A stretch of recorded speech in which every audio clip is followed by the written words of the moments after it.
Sermon Guide Rock Riverside hadir untuk menjadi tuntunan dan panduan di dalam perenungan pribadi maupun di dalam komsel. Selamat menyaksikan.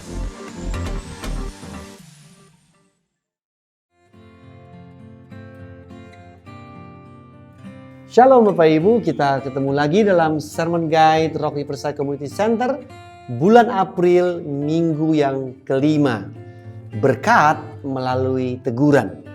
2 Timotius 4 ayat yang kedua, beritakanlah firman, siap sedialah, baik atau tidak baik waktunya, nyatakanlah apa yang salah, tegurlah dan nasihatilah dengan segala kesabaran dan pengajaran. Salah satu pengalaman terhadap kasih karunia Tuhan adalah dengan teguran. Namun seringkali teguran tidak membuat kita merasakan kasih Tuhan. Sebaliknya, kita terbelenggu dengan perasaan marah, perasaan tidak terima, atau perasaan bersalah yang berlebihan sehingga menimbulkan rasa cemas dan insecure. Padahal, teguran sendiri adalah firman Tuhan. Seperti yang dikatakan di dalam 2 Timotius 4 ayat 2, beritakanlah firman, siap sedialah, tidak baik waktunya, nyatakanlah apa yang salah, tegur dan nasihatilah dengan segala kesabaran dan pengajaran. Teguran adalah hadiah emas. Kalau Bapak Ibu lihat dalam Amsal 25 ayat yang ke-12, teguran adalah kebaikan dan tanda kasih saudara kita kepada diri kita. Mazmur 141 ayat kelima berkata bahwa biarlah orang benar memalu dan menghukum aku, itulah kasih. Hidup akan jauh lebih mudah jika orang lain tidak mengganggu dan tidak mencampuri urusan kita. Tetapi justru hal tersebut akan membuat kita jatuh ke dalam kebodohan dan kematian. Ibaratnya kita sedang berjalan menuju jurang dan ada orang yang rela berteriak dan menahan kita agar kita tidak berjalan menuju jurang tersebut. Namun, kita tidak mendengarkan dan menganggap mereka sebagai sebuah gangguan.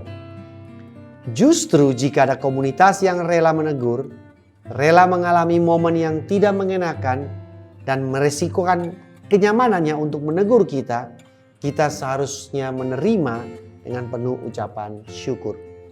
Tanda orang-orang yang benar-benar percaya dan menjadikan Kristus sebagai harta segala hikmat dan kekayaan seperti tertulis dalam Kolose 2 ayat 3, justru kita mendengarkan dan menerima nasihat dan didikan. Kita tidak hanya menerima tetapi menantikan, bahkan mengundang mereka untuk menasehati kita. Meskipun teguran kepada kita disampaikan secara tidak baik, waktu serta nada yang digunakan tidak mengenakan kita, serta mungkin motivasinya terlihat tidak tulus, kita tetap berusaha menguras semua kebenaran yang sedang disampaikan dan berterima kasih kepada Tuhan karena telah memberikan orang yang mau mengasihi dan menegur kita dengan keras. Tetapi semuanya itu pastilah mudah dikatakan, tetapi sukar dilakukan. Di dalam hati kita masih ada dosa yang membuat kita tidak mau mendengarkan koreksi atau teguran orang lain. Segala nasihat dan teguran yang diberikan seakan terlalu personal dan menyulut kemarahan kita. Jadi, jika kita tidak menyadari bahwa kita adalah manusia berdosa, maka teguran adalah hal yang menyebalkan, bahkan menyinggung kita.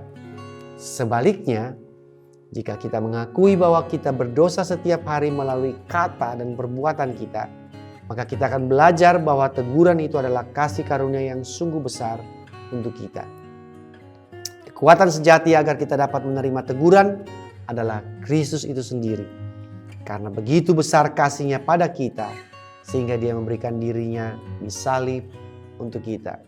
Galatia 2 ayat 20. Teguran tidak lagi menjadi serangan terhadap harga diri kita, tetapi menjadi kesempatan untuk bertumbuh dan memiliki sukacita yang lebih besar. Nah, mari kita renungkan beberapa pertanyaan di bawah ini untuk minggu kelima bulan April ini. Apa hal yang muncul di dalam kepala dan hati kita saat kita menerima teguran dari orang lain? Apakah kepala dan hati kita didominasi oleh dosa atau oleh kasih karunia Tuhan? Dan yang kedua adalah pertanyaannya, bagaimana kasih karunia yang diberikan Yesus dapat mengubah sikap kita saat kita menerima teguran dari orang lain. Nah, itu Bapak Ibu pertanyaan yang kita akan renungkan bersama-sama di dalam minggu ini. Dan ingat, jangan hanya direnungkan tetapi kita lakukan juga firman Tuhan yang kita renungkan. Terima kasih dan sampai jumpa di Sermon Guide bulan depan.